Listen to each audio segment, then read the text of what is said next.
Terriblement changé. Tu ne vas plus à l'eau chaude. Tu la regardes plus, cette eau chaude. Tant qu'on l'a aimé, cette eau chaude, quand on était jeune, il fallait y aller à l'eau chaude. Il fallait se débrouiller avec l'eau chaude. Maintenant, on ne regarde plus l'eau chaude.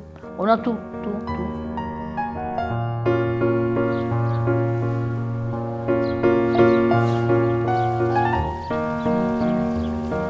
Le grand bassin de l'Éladre, tu étais assise, tu voyais tout autour, tu avais ces laveuses tout autour. Et ça existait, ça. Hein. Maintenant, tu n'as plus rien. Personne ne lave.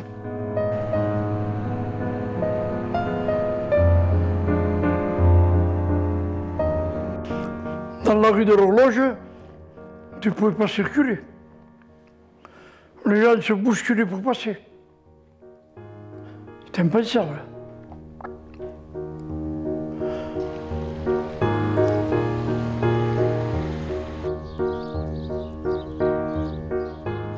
Pour les enfants, notamment ce qui concerne l'ORL et certainement la dermatologie dont j'ai moins d'expérience, en tout cas pour les voies respiratoires, la cure c'est spectaculaire. Mais à Pascax, c'est le seul débouché qu'on a, les thermes. Les thermes et pour la station de ski, s'il y a de la neige.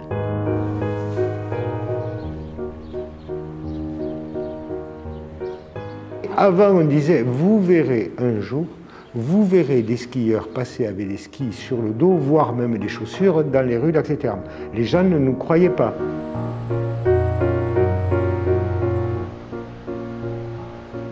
Les gens qui vont venir visiter la ville vont se poser des questions et il va falloir leur apporter des réponses.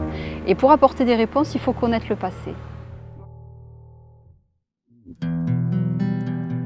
Nous sommes au cœur des Pyrénées ariégeoises, dans la petite ville d'Ax-les-Thermes. Certains aiment l'appeler la ville qui fume, en raison des eaux chaudes qui remontent des profondeurs de la terre. Avec seulement 1500 habitants, Ax-les-Thermes vit depuis très longtemps au rythme des saisons. Thermalisme, ski, randonnée, nature et patrimoine. Mais cette ville nous intrigue. Qui est-elle vraiment ?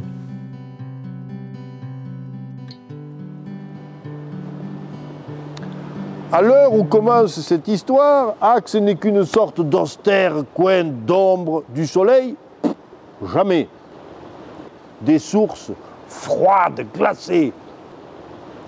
Bref, de quoi se plaindre de la vie? À se plaindre à qui? Au créateur de toutes choses qui campe là-haut dans son lit de nuages. Alors, on envoie une délégation auprès de Dieu. Je suppose qu'elle est montée par le pic de Rulle, dont on sait de notoriété publique qu'avec 2 ou 3 échelles, il mène à la porte divine.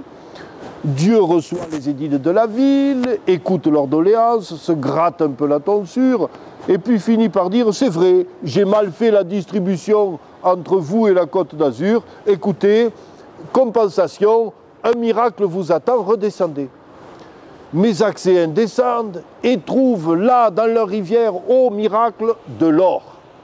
De l'or, des paillettes d'or, en veux-tu, en voilà, dans chaque torrent traversant la ville. Toujours est-il qu'on a pu, à ce moment-là, plonger à pleine poignée les mains dans l'or, tant d'opulence pour la ville. Seulement là où il y a l'or, le diable montre le bout de sa queue. Ça devait arriver. Arrivent les temps de discorde, de méchanceté, de jalousie de toutes sortes. Et ça arrive à l'oreille de Dieu. Et Dieu se dit, mais enfin, c'est pas possible avec ces Axéens quand même. Il va falloir trouver une solution. Et il décide de prendre les choses en main. Il soulève sa robe de nuage, il fait sonner ses souliers ferrés sur la caillasse et il descend là, lui-même, jusqu'à Ax. Arrivé là, il coupe l'arrivée d'or, histoire de régler le problème sur le fond, puis il cherche le diable. Il l'a trouvé, car il avait le flair pour ce genre de choses, du côté de l'église, là, à 2 pas. Voyez comme il était taquin. Il le prend par le fond de la culotte et le jette au fin fond d'un gouffre noir. Et pour éviter que le diable n'en ressorte, eh bien, il a placé là-dessus un énorme rocher sur lequel, pour faire bonne mesure, les Axéens ont bâti la statue de la Vierge qui, depuis, elle fait comme toutes les vierges là-haut, elle attend. Voilà. Et alors, me direz-vous, et alors, le diable n'a pas voulu rester sous la roche. Et il a tout fait pour en sortir, à coups d'épaule, à coups de griffes, en tournant de toutes parts. Mais tout ce que le diable a réussi à faire, c'est à dériver les chemins secrets de l'eau qui passe sous la terre. Et c'est comme ça que les sources qui jaillissaient autrefois ici sont passées par les territoires du diable, où elles se sont chargées en soufre et où elles sont allées bouillir dans les marmites diaboliques pour arriver à présent, voilà, chaudes et chargées de soufre. Ça a fait la petite gloire et la belle richesse de la ville. Comme quoi, parfois, c'est au diable qu'on doit ses grands bonheurs.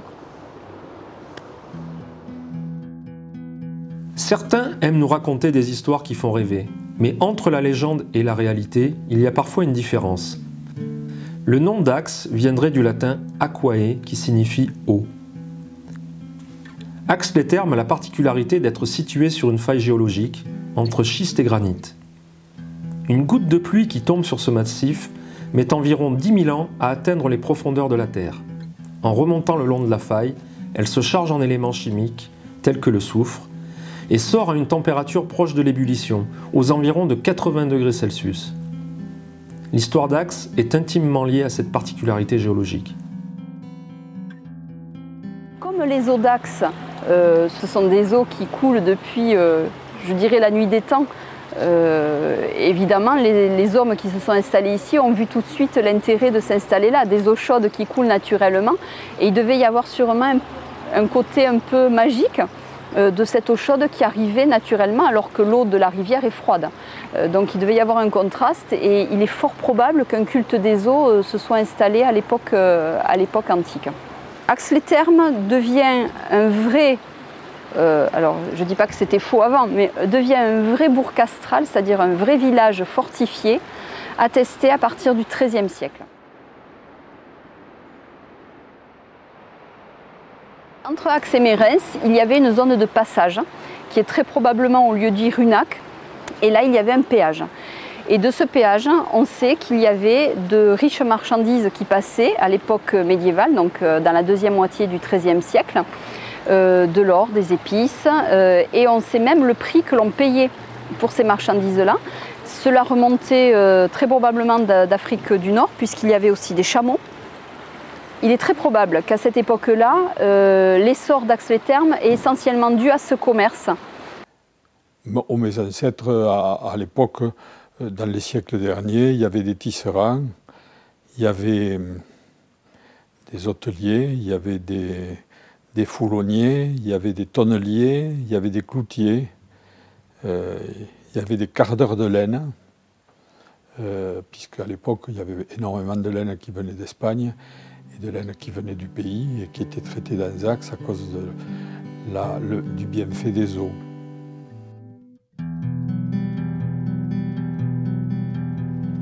Axe-les-Thermes a toujours été une ville de passage entre la France et l'Espagne, une ville commerçante.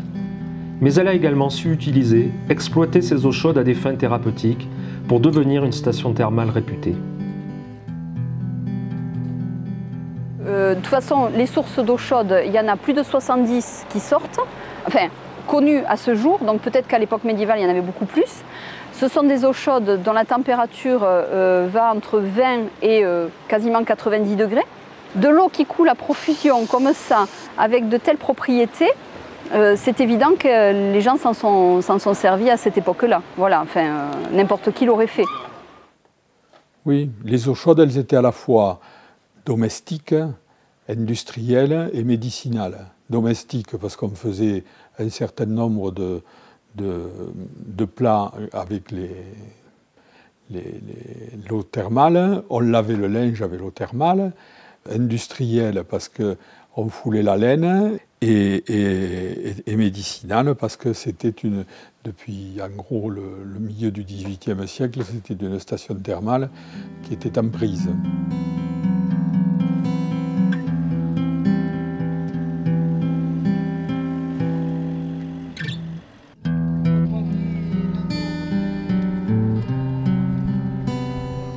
Les vertus thérapeutiques, je pense que ça a été une découverte empirique.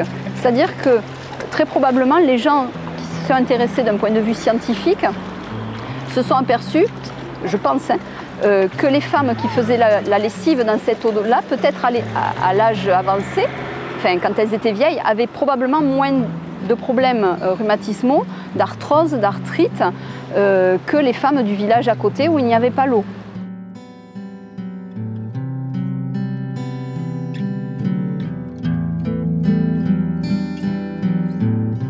Fin XVIe siècle, les eaux d'Axe sont déjà réputées. Ce sont des familles aisées qui viennent ici prendre les eaux, qui ont les moyens de venir, les moyens de séjourner. Donc il devait y avoir des auberges. De toute façon, il y a déjà un commerce qui est assez florissant. Le développement est dû, dans les années du XVIIIe siècle, la mi-XVIIIe siècle, grâce à Abraham Sicre, qui a fait le premier bouquin sur Axe. Après, il y a eu François Pille en 1787, et c'est eux qui ont lancé les eaux comme il faut, quoi, pour l'extérieur. Mais c'est vrai que l'âge d'or du thermalisme, c'est en gros les années 1850-1940, avec le casino qui s'ouvre, c'est 1904. Là, on est vraiment dans l'essor, l'âge d'or complet, juste avant-guerre. Voilà, c'est vraiment ce qu'on appelle la belle époque.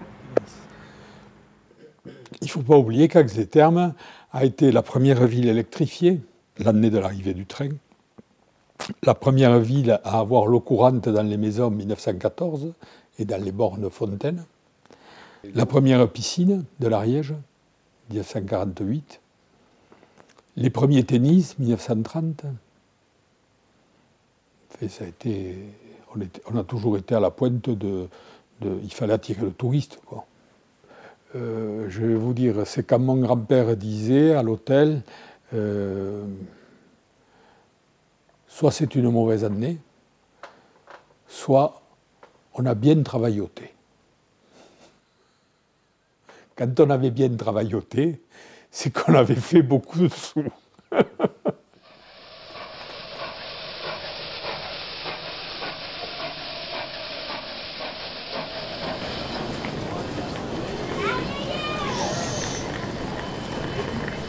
L'essor d'Axe, qui avant était simplement au Carrefour Les Vallées, qui était quand même la ville d'Axe, mais c'était une ville qui avait une vocation quasi essentiellement commerçante, plus les quelques éleveurs qui faisaient partie d'Axe. Donc c'est sûr que Axe, heureusement, a eu cette reconversion avec le thermalisme, avec l'arrivée du train, ce qui a métamorphosé Axe-les-Thermes et qui a permis l'avènement du thermalisme, c'est le train. On est la seule station thermale des Pyrénées à être en direct avec la capitale et Toulouse. Alors c'était assez amusant parce qu'une petite anecdote, à cette époque-là, c'était on va dire plus fréquemment les femmes qui venaient prendre les eaux, prendre le temps pendant que le mari travaillait. Voilà. Et ma grand-mère m'a raconté que ces dames qui étaient toutes seules pendant la semaine, prenaient du bon temps au dancing du casino, au salon de thé. Et le vendredi soir, les maris rejoignaient ces dames pour passer le week-end. Et ce train, les gens d'Axe-les-Thermes l'avaient surnommé le train des cocus.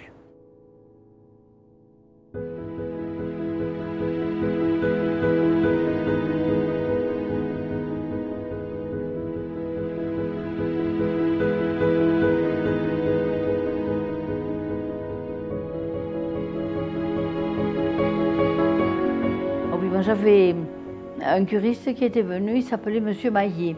Il est venu pendant 14 ans. Et alors il me disait, Zizette, il m'appelait, pour moi, Axe, c'est Lourdes, c'est un miracle.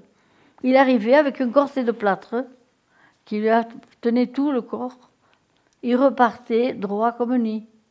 Et quand il revenait avec son corset, ou plié en deux, il repartait, Il disait, mais c'est formidable, comment je peux me tenir comme ça, et chez moi, je suis pliée en deux, sitôt que le moment de la cure arrive.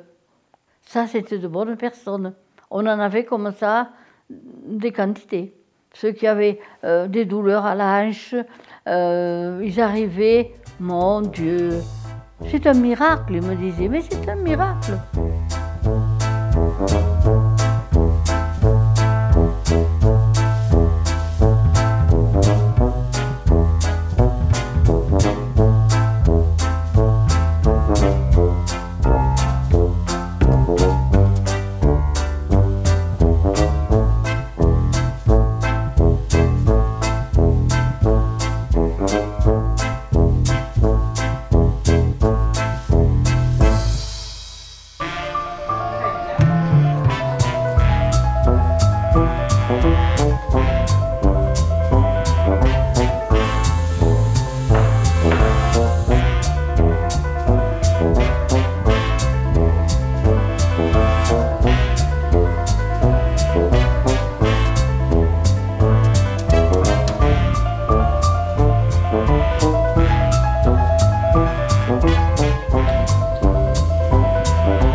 Moi j'ai fait des crises d'arthrose assez importantes.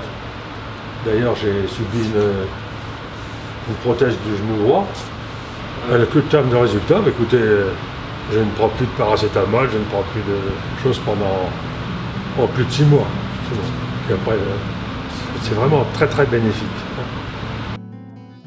Avant les années 1940, on vient à Axe pour prendre les eaux, prendre le temps, étaler son luxe, une mode souvent réservée à la bourgeoisie. Par la suite, la ville évolue, les thermes se développent, et désormais on vient pour se soigner et se soulager dans un parcours de santé organisé, contrôlé et remboursé.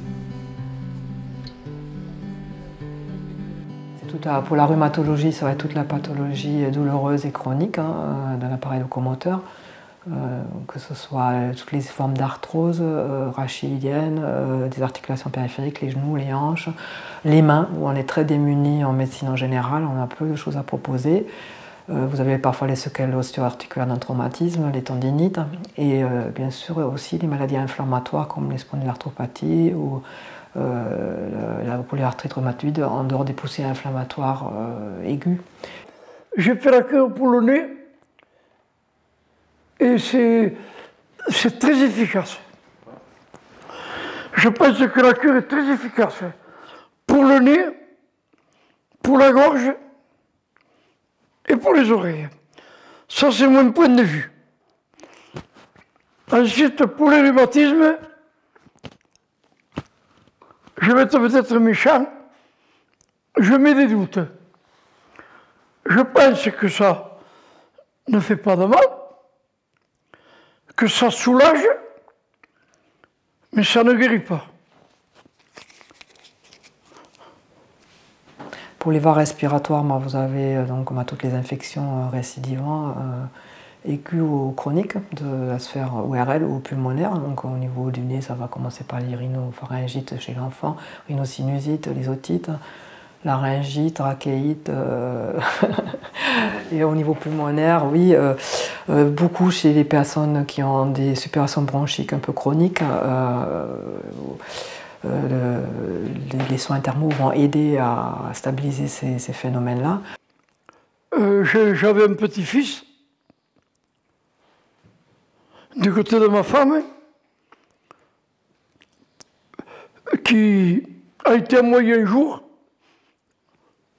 avant l'opération par le chirurgien de Toulouse. Il a dit, pour vous mettre en condition pour que ça soit mieux, allez faire une curage terme. Je vous opérerai après. Parce que vraiment, vous êtes dans un état où il vaut mieux quand même faire une cure pour améliorer la situation. Il est venu faire une cure, il a maintenant 60 ans et il n'a jamais été opéré. Et il avait 2 otites qui n'en revenaient même pas. Quand on lui a dit...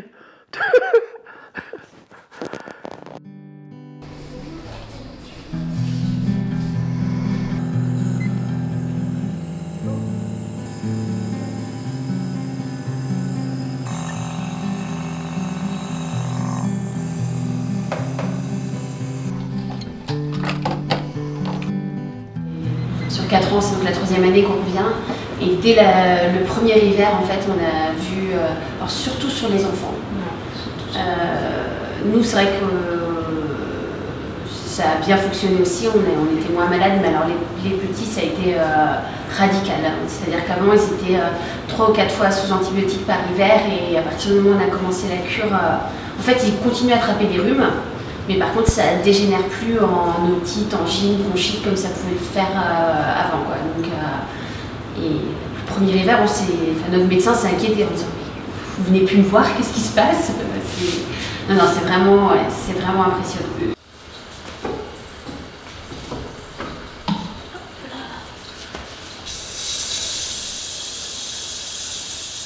Avant, j'avais toujours un rhume avec moi. C'est une image, mais j'avais toujours un rhume.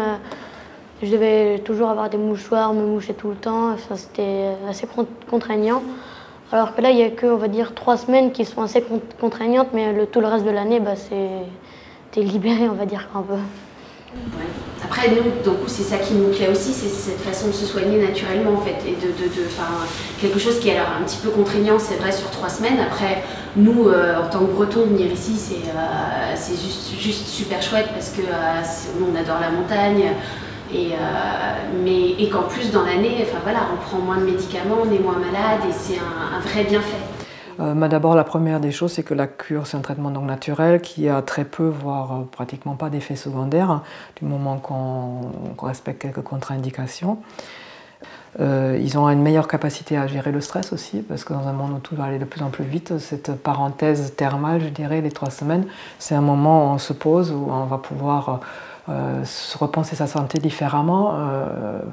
Peut-être remettre en route, souvent les gens mettent en route des activités qu'ils ont abandonnées, des activités physiques ou autres.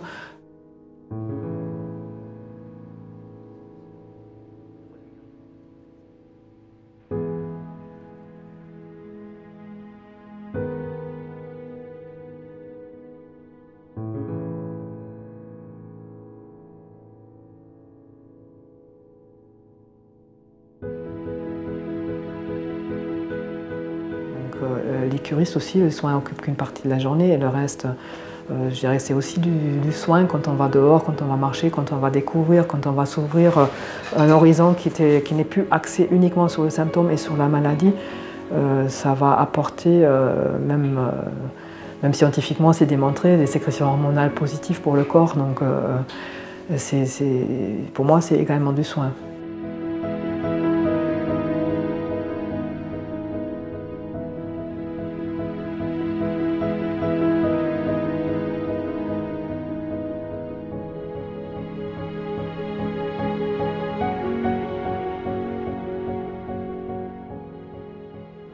Et cette période de repos de 3 semaines dans un lieu de soins, on s'occupe de soi-même, on a le temps un peu de l'introspection aussi par rapport à ce qu'on fait et comment on le fait.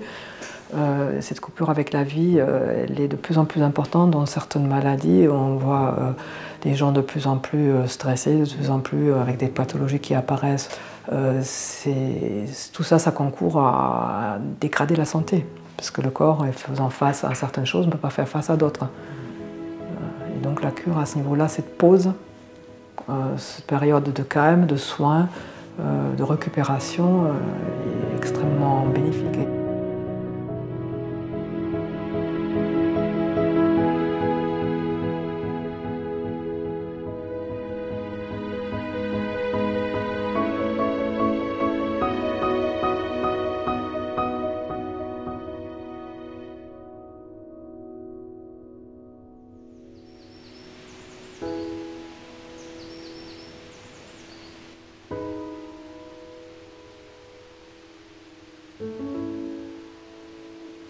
fait une sieste de temps en temps.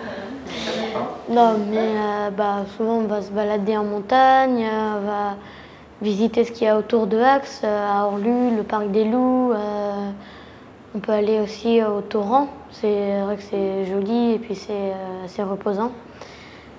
Et on va, quand il fait vraiment très chaud, des fois on va à la piscine, mais on fait pas mal d'activités dans la ville de Axe ou autour en fait.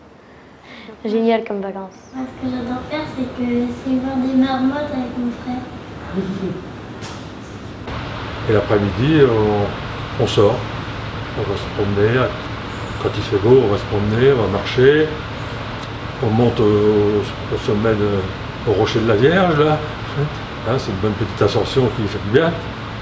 On va visiter les églises romanes. Oui, romanes, je dis bien. On est allé voir les églises romanes. On va au pas de la Casse, évidemment, ça c'est obligatoire. Oui, ils allaient balader, oui. Mais le matin, il fallait qu'ils se lèvent aux aurores. Oui, ils allaient balader, mais il n'y avait pas de distraction comme maintenant, hein, ça c'est sûr. C'est clair. À part le cinéma, le casino, il a toujours marché l'été. Après, il n'y avait plus rien. Hein. Mais écoutez, à la période des champignons, il y avait des lessiveuses, des... Ils étaient en train de se faire les conserves pour l'hiver. Ah oui, il y avait qui se levaient de bonne heure. Alors, on leur disait, vous savez que ce n'est pas recommandé de s'en aller dans la fraîcheur, surtout pour les voies respiratoires. Oh, je disais. Moi, chez moi, dans ma famille, mon arrière-grand-mère, au mois d'avril, elle disait, il faut préparer les chambres parce que les Français vont arriver. Ce qui montre que c'était des étrangers et qu'on n'était pas en France. Moi, je dis qu'avant, maintenant j'en entends moins parler, mais avant, les personnes qui venaient, qui faisaient des cures pendant des années, 14 ans, vous vous rendez compte, c'était des gens qui venaient, ils étaient presque de la famille à force. Oui, et ben, j'en vois encore. Vous savez qu'il y en a qui viennent depuis longtemps, hein? Alors qu'en 1780, on dénombre 190 curistes, on en compte plus de 5000 en 1947. Dans les années 1990, le record est atteint avec plus de 10 000 curistes. Après la Deuxième Guerre mondiale, la création de la sécurité sociale et la reconnaissance de la cure par le monde médical vont considérablement favoriser les destinations thermales. Les expatriés des anciennes colonies françaises, comme l'Algérie, le Maroc ou le Sénégal, ayant fait fortune dans ces territoires en plein développement, venaient dépenser leur argent dans les stations comme Ax-les-Thermes. Je suis en cure, monsieur. Vous soignez quoi? Le rhumatisme, sciatique. À votre âge? Mon nerf sciatique, à mon âge. Il n'y a pas que le vieux qui a des rhumatismes, même les jeunes. D'où venez-vous, madame? De Paris, monsieur. Vous faites la cure actuellement? Non, c'est mon fils. Il s'en trouve bien? Il s'en trouve très bien, oui, c'est sa 3e année de cure et il est très bien. Qu'est-ce que tu soignes ici? Je soigne la gorge, le nez, les oreilles. Et tu te sens mieux? Oui. La cure m'a déjà fait du bien parce qu'il y a 2 ans que je viens et je m'en trouve bien, c'est pour ça que je suis revenu une 3e, si je peux, je reviendrai une 4e. Il y a quand même actuellement dans les 6000 curistes à Axe, bon, il y en a eu beaucoup plus avant, enfin il n'y a pas longtemps, hein. En 89 il y en avait 11 000. Vous imaginez qu'il y a 40 ans, 50 ans, non seulement les soins étaient pris en charge, mais l'hébergement aussi. Et puis, c'était pas compté comme congé. Donc les gens faisaient et le congé et la cure. J'étais plein aux as. C'était une clientèle intéressante. Parce que dans tous les petits villages, comme Prades, je suis sûr qu'à Prades, à Montaillou, à Belquer, surtout à Prades, qui avait 80% de la population qui était en Algérie, au Maroc, surtout à Prades, c'était plutôt le Sénégal. Les viticulteurs de l'Oranie qui venaient au mois d'octobre, septembre-octobre, dépenser le fric de la vendage. C'était des gens qui avaient du blé, oui. Oui, juillet et août, mon Dieu, août, surtout les voies respiratoires pour les enfants. Il y avait beaucoup d'enfants et des parents qui en profitaient de faire la cure avec tous en famille, vous voyez. Mais là, juillet et août, ça donnait beaucoup. Hein. Parce que le matin, hein, oh là là, aux vapeurs dirigées là-bas, ils faisaient une queue à se battre. Il y avait eu du folklore. Et la famille qui profitait du samedi et du dimanche pour venir à Arles. Alors là, c'était la catastrophe. Les gens couchaient dans les autos en Castel. Il y avait du monde couché partout. Tout était plein à craquer. Alors on a passé une période, c'était vraiment un monde de fou. Alors il faut dire qu'il y avait une ambiance. L'orchestre à 11h pour l'apéro, au casino. L'orchestre à 5h pour le thé et jusqu'au repas de 19h. Donc imaginez l'allée des Couloubrés, parce que moi je l'appelle toujours allée du Couloubré, l'allée du Couloubré pleine de curistes, pleine de touristes. On était sur des bancs, on était à la terrasse du café du Couloubré, on était à la terrasse du casino, on était à la terrasse du Grand Café et on écoutait l'orchestre. C'était un mode de passe-temps qui était normal, quoi. Et c'était tous les jours. Les orchestres étaient loués pour la saison. Pour la saison.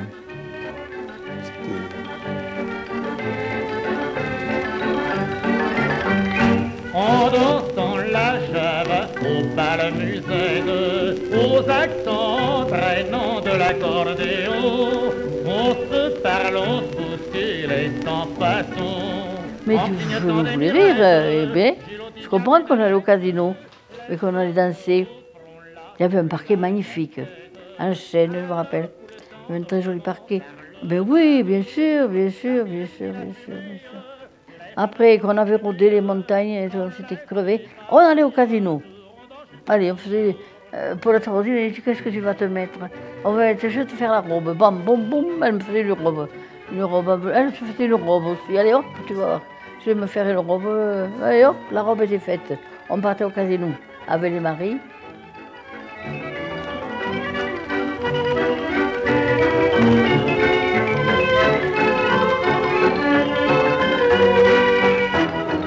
Le vendredi soir, il y avait des soirées de gala qui finissaient à 3h du matin. Et ça, c'était... Il y avait des orchestres qui savaient nous amuser. On ne buvait pas. C'était la menthe ou la grenadine. Bon, ou alors si on était en groupe, c'était une bouteille de champagne, quoi. L'orchestre, il trouvait des jeux, c'était merveilleux.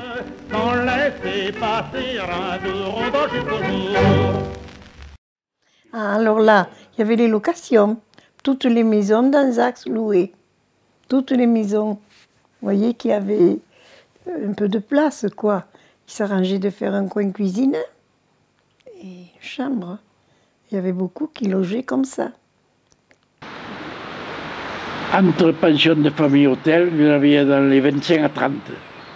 Maintenant, vous pouvez les compter. Je crois que sur les 10 doigts de la main, ils ne sont pas.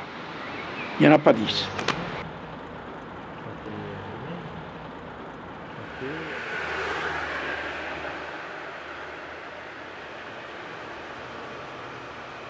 Tous ces hôtels devaient se mettre aux normes actuelles et ça coûtait trop cher et beaucoup ont fermé. Ben, il y a une époque où, dans le thermalisme, certains hébergements ont commencé à avoir le bidet dans la chambre. Après, ça a été le lavabo. C'est venu très progressivement les toilettes. Ça, c'est venu vraiment très souvent, cette difficulté de se loger correctement à l'époque.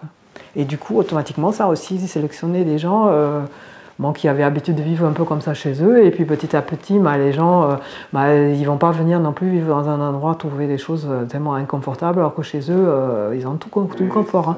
Donc tout ça, ça a évolué en parallèle maintenant un petit peu. Hein. Et là, d'un coup, il y a toutes ces résidences qui sont arrivées avec des hébergements normalisés, qui sont venus en concurrence avec des hébergements qui étaient peut-être de moins bonne qualité. Et je crois que nos petits hébergements diffus se sont adaptés aussi.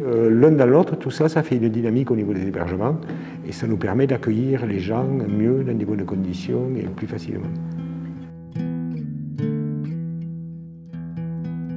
Depuis le XVIIIe siècle, Ax-les-Thermes évolue au rythme de la cure et de ses eaux chaudes. Il en résulte un patrimoine thermal incroyable, constitué d'établissements de soins, de bassins et de fontaines. En 1785, devant l'affluence des curistes au Bain-Fort, derrière l'actuel casino, il fut décidé de construire le premier établissement thermal, le Couloubret. Puis, début du XIXe, le Tech est le deuxième bâtiment à voir le jour.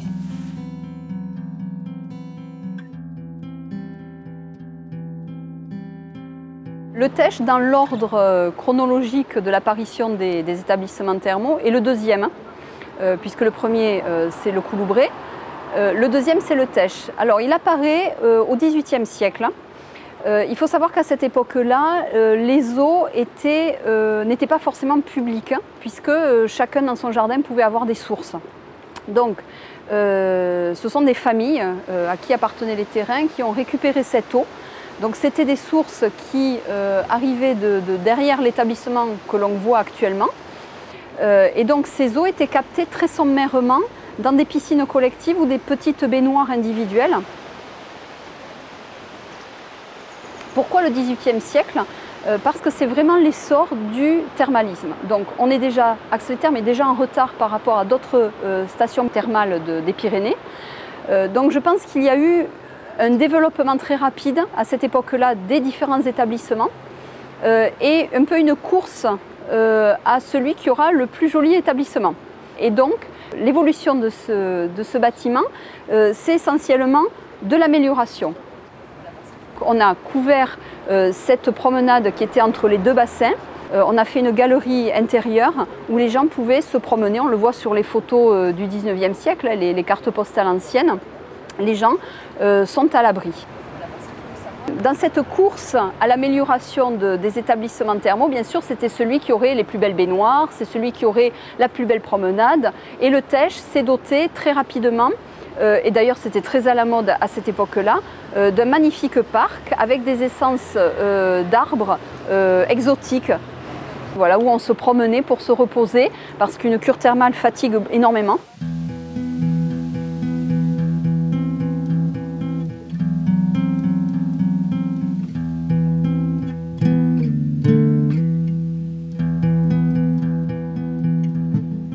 Et d'ailleurs, le parc du Tech est très réputé pour rendre les gens malades.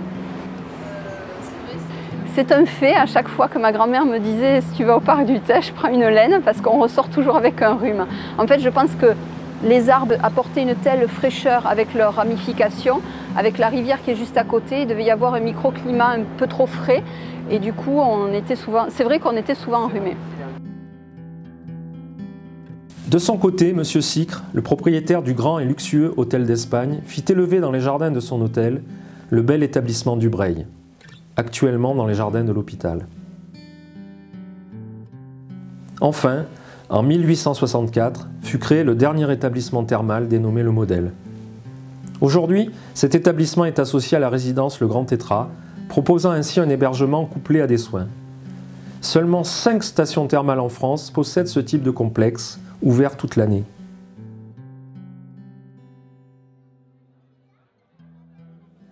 En dehors des établissements thermaux, il existe encore à Ax-les-Thermes 3 bassins ouverts au public, dont 2 très anciens. Le bassin de la Basse, petit et discret à côté du Couloubret, et l'incontournable bassin des Ladres, jouxtant l'hôpital Saint-Louis.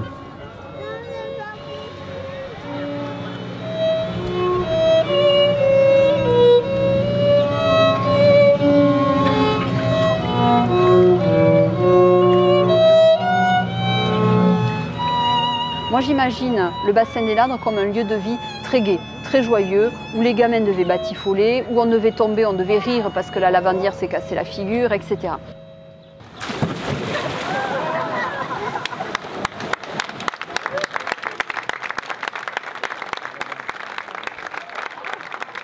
Ce bassin au Moyen-Âge, à quoi sert-il? Essentiellement à laver le linge, très probablement à se baigner, les gamins devaient y jouer, voilà. Bon. Au XVIIIe siècle, visiblement, les lavandières gueulaient, il faut le dire tel quel, gueulaient un peu trop fort, se disputaient. C'était un lieu tel de vie qu'on s'y battait. Donc les filles se battaient, enfin les filles, les femmes de la population. Pour quelle raison, on n'en sait rien. Mais ça crée un tel désordre dans la population. Et surtout, ça crée un tel désordre pour les messes qui se disaient à côté à Notre-Dame-des-Bains que le curé, le prêtre, s'en est plein. En fait, la légende dit qu'il y avait des cabanes avec des filles de mauvaise vie qui accueillaient ces messieurs dans la cabane. Et donc, elles pouvaient prendre l'eau pour faire leurs ablutions après leurs petites affaires avec ces messieurs.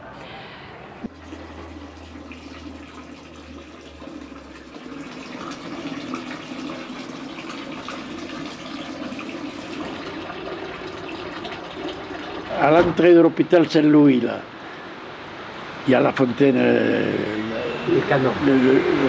la fontaine qu'il y a là. Et à côté, il y avait la grosse pierre, qui était la pierre pour tout ce qui allait tuer le cochon, les paysans, tout ça, qui descendaient. Et allez, c'était la fête, ils attrapaient le cochon sur la pierre, ils lui pichaient le couteau, le saignaient, et puis on allait le tremper dans le petit bassin qu'ils ont laissé. On le pelait. Et puis il se l'emportait.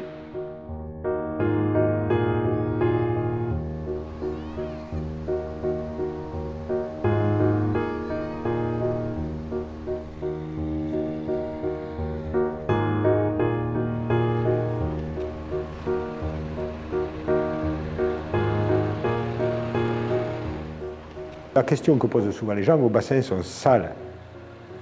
Parce qu'il y a des espèces d'algues blanches.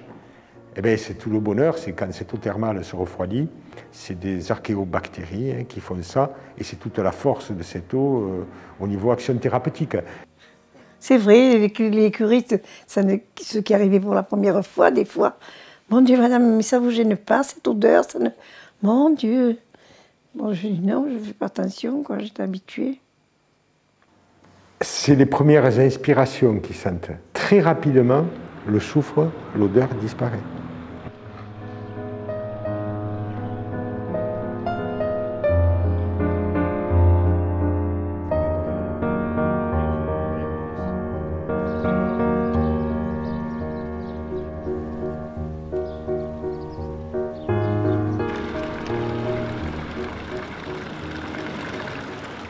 Tout le monde allait chercher de l'eau chaude pour faire la vaisselle.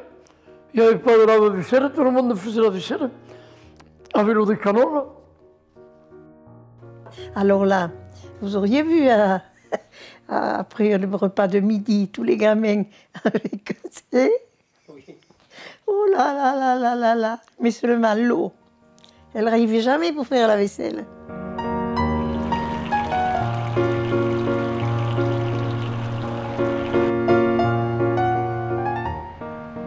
Et on allait chercher l'eau pour faire le café. Parce que l'eau, quand elle est bouillie, elle perd son soufre. Sitôt qu'elle est bouillie, elle perd l'odeur du soufre.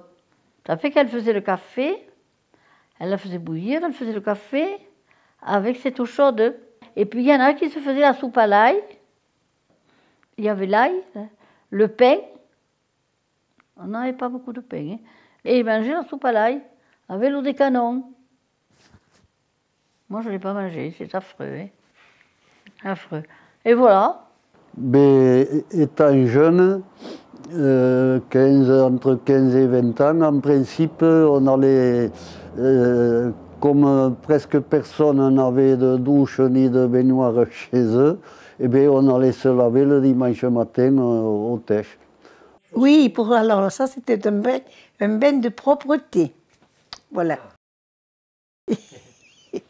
Et puis voilà, le client arrivait avec sa serviette, son savon sous le bras, et on lui préparait le bain, et voilà.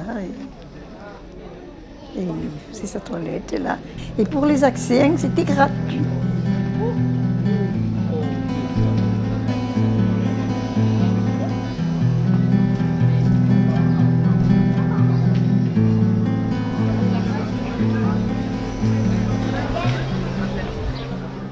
Même si la ville a évolué et changé de visage, elle est toujours restée dynamique et festive. La culture, les fêtes, le patrimoine et bien évidemment la station de ski sont autant d'atouts qui lui ont permis de se maintenir et de progresser.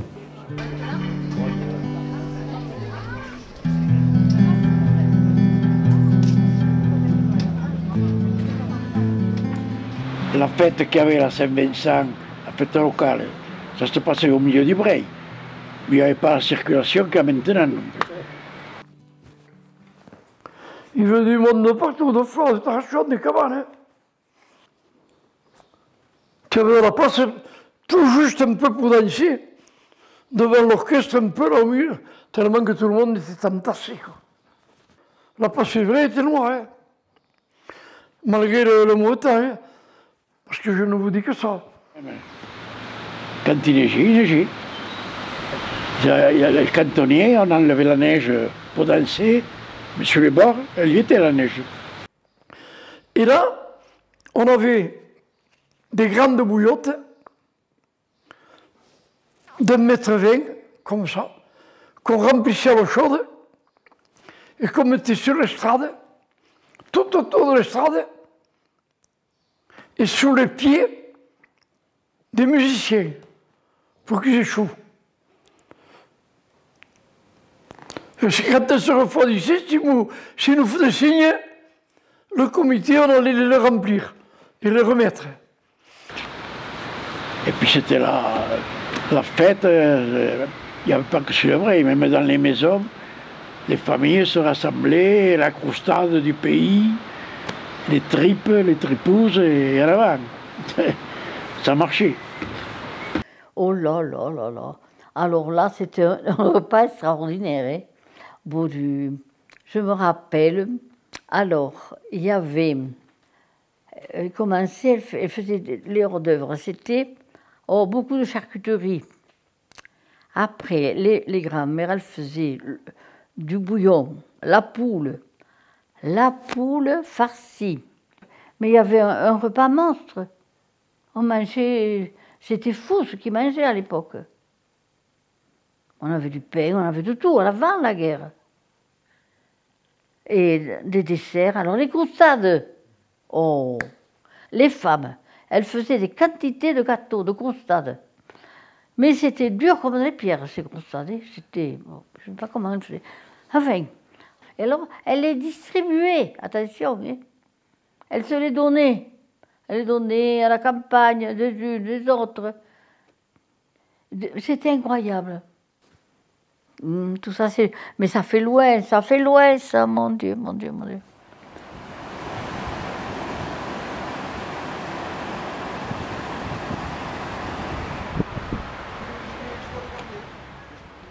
Vous vous rendez compte qu'avant, quand vous arrivez à fin octobre, jusqu'au mois d'avril, Arc était mort. Il n'y avait que un peu de passage, mais rien de... ne travaillait pas. Bon, très bien. Il faudrait revenir un petit peu à l'origine, donc jusque dans les années 50, on va dire, la ville d'Ax-les-Thermes vivait que du thermalisme. Juin, octobre. Et à partir de là, il y avait un maire qui s'appelait M. Paul Salette, qui a dit aux Axéens, bon, on ne va pas rester sans rien faire l'hiver,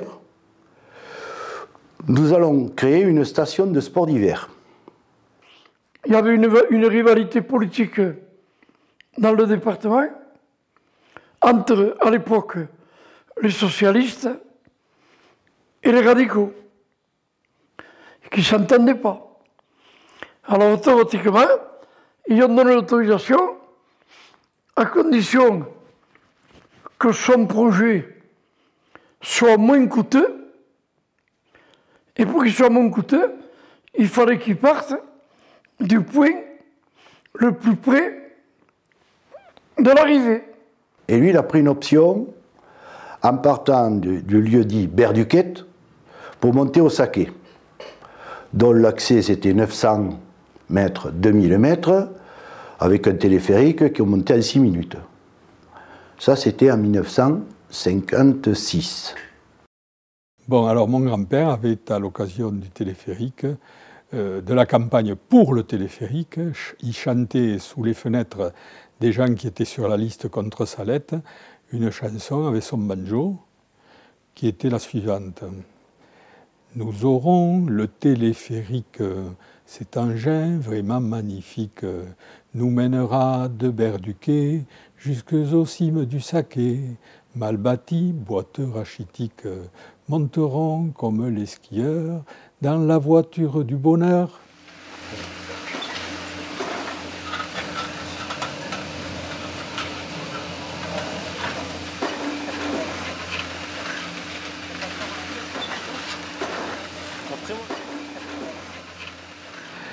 Les gens n'y croyaient pas à la station de ski.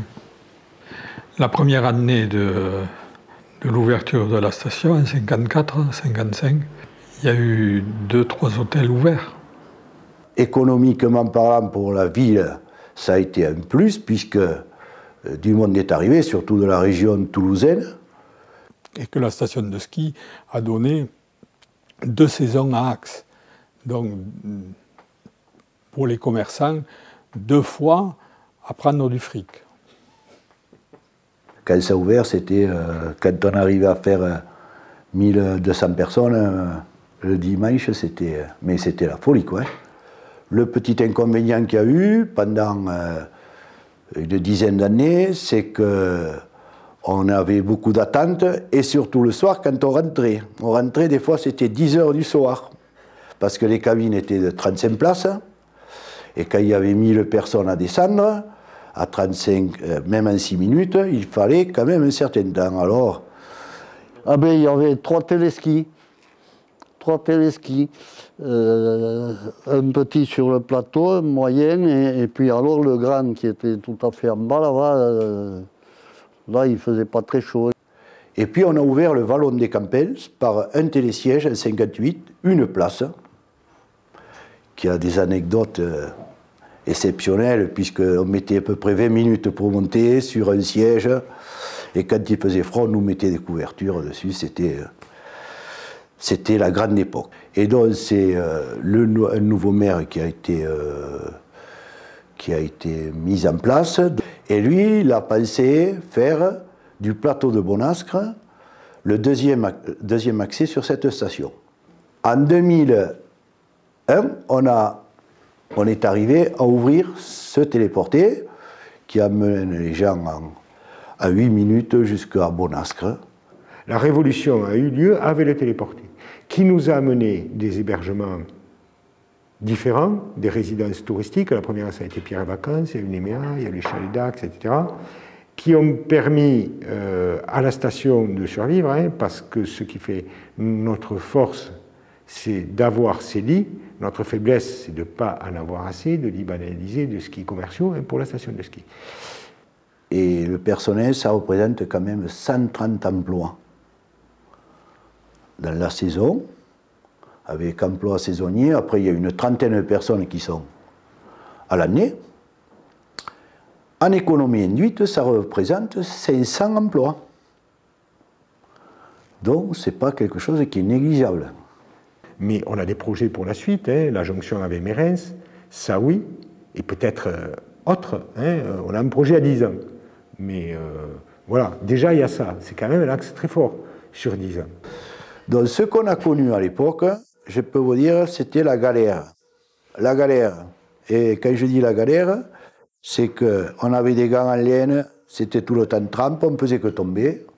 On avait des petits rouleaux comme ça, avec des pointes, et on faisait descendre.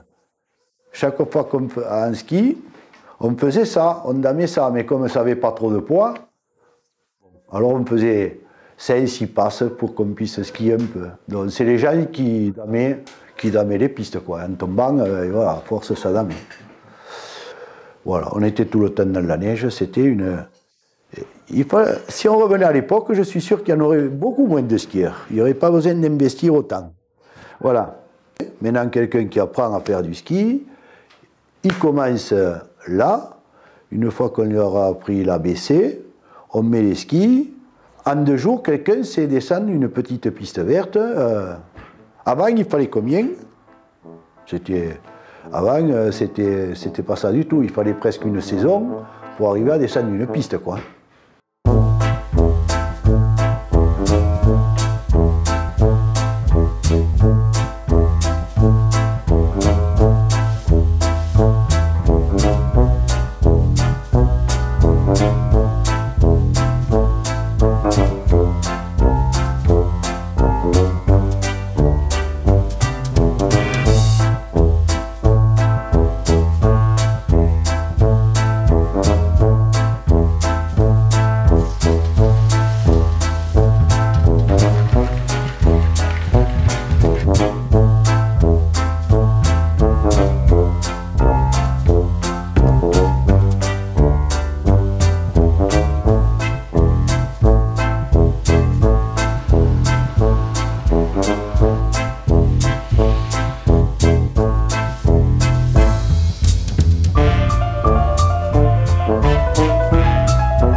Les gens, ils allaient au ski, mais ils ne voyaient pas qu'Axe était une station thermale.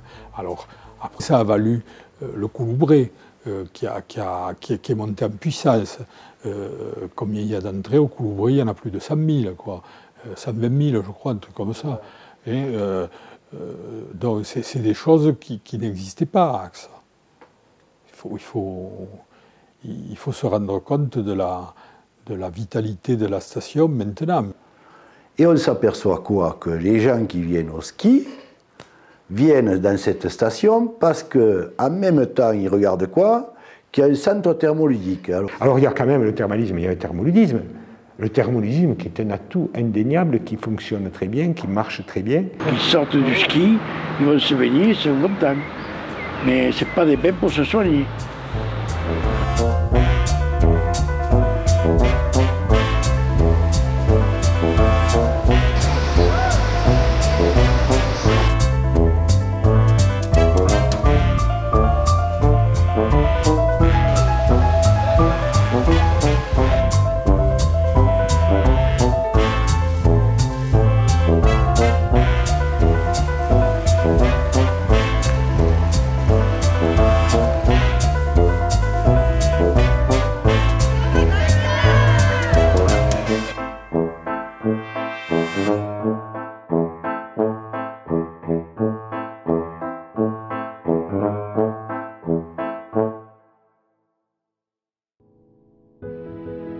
Axe-les-Thermes, c'est une ville de montagne qui vibre au rythme des saisons.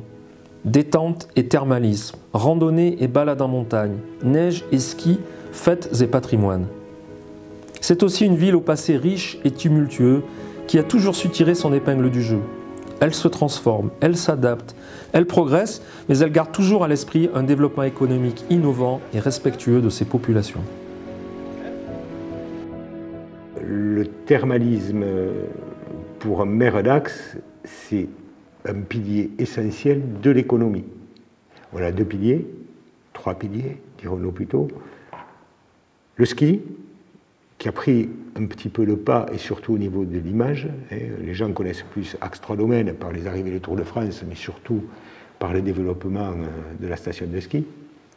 Le thermalisme, qui rivalise à peu près en nombre d'unités. À peine on finit le ski, il y a le thermalisme qui monte progressivement en puissance, qui remplit nos hébergements et qui fait vivre tout notre territoire. Donc, économiquement, ça a un poids extrêmement lourd. Parce qu'il y a 3 catégories de gens à Axe. Il y a les curistes, il y a les skieurs et il y a les touristes. Les types qui ne viennent que pour la montagne. Il ne faut pas l'oublier, ça.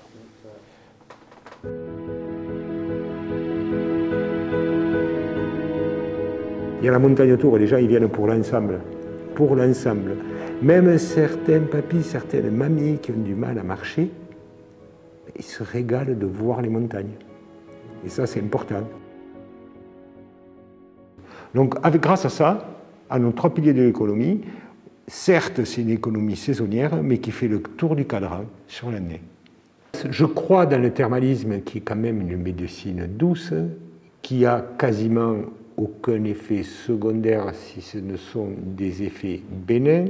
On s'achemine vers une société où on sait qu'on aura de plus en plus de personnes âgées. Je crois à la silver economy et je pense qu'une carte maîtresse pour la prévention de la dépendance, ça peut être le thermalisme. Donc je pense qu'on aura toujours les curistes, avec des gens qui sont très attentifs à leur santé, qui vont vouloir rester jeunes, se dynamiser, pratiquer la randonnée, pratiquer la montagne, voilà, être dans la prévention. Donc je crois au thermalisme avec un avenir comme ça. Et j'y crois, fermement. Après, je n'ai pas trop d'inquiétude. Il faut juste maintenant se réinventer. Je pense qu'on est à une charnière de notre culture, avec beaucoup de choses qui se mettent en place. Internet qui nous fait perdre beaucoup de liens entre nous. Donc Ax les Thermes devrait, je pense, miser sur ça, c'est-à-dire on est une ville connectée humainement, c'est-à-dire que quand les gens viennent ici, ils peuvent se parler. Il y a des écrins de verdure, le casino, une terrasse de café, le bassin des Ladres, où on peut se poser, parler, échanger, vous venez d'où, etc.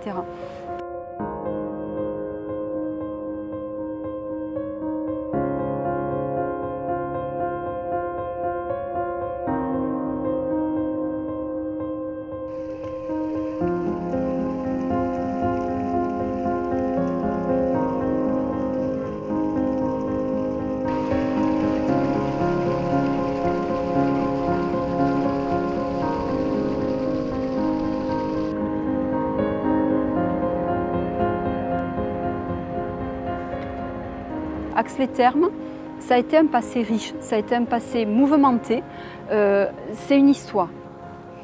Il faut vraiment que la personne reparte avec l'idée d'avoir appris quelque chose, voilà, d'avoir pu profiter, mais d'avoir aussi appris, voilà, dire je suis allée dans une ville qui a une histoire.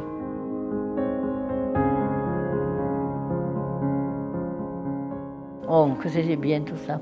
Non, c'était pas bien, mais on rigolait. On était jeunes, on se payait ces parties de rire. Eh oui, c'était le bon temps. Qu'est-ce que vous voulez? C'est comme ça.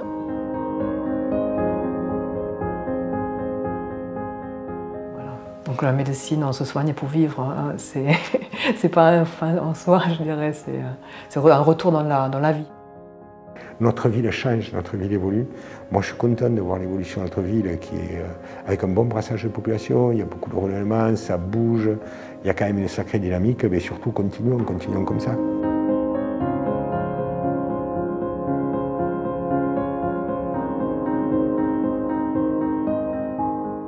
J'ai travaillé toute ma vie. J'ai commencé à l'âge de 14 ans. Jusqu'à 65 ans, la retraite. Et puis je continue jusqu'à 80 ans.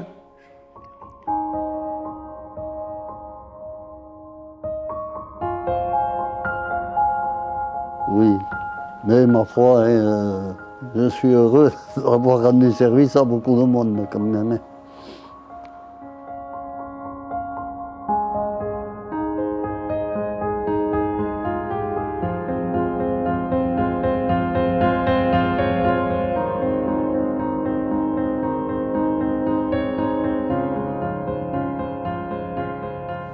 Ax les Thermes, c'est un lieu où la mémoire et l'histoire ont une importance capitale, car elles transcendent les époques et relient les hommes entre eux. Si l'on prend le temps de s'arrêter un instant sur cette ville et ses habitants, on perçoit à travers leurs mots et leurs différents regards l'esprit de cette cité.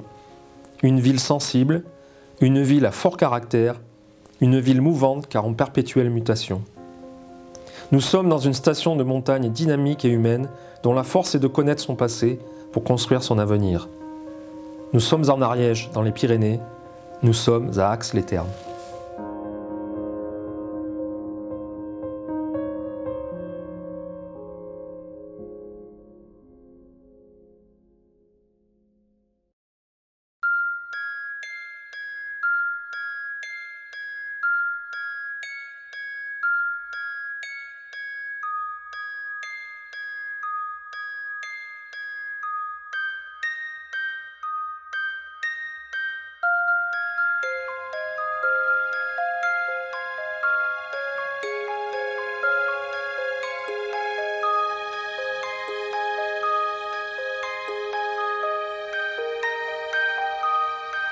Merci.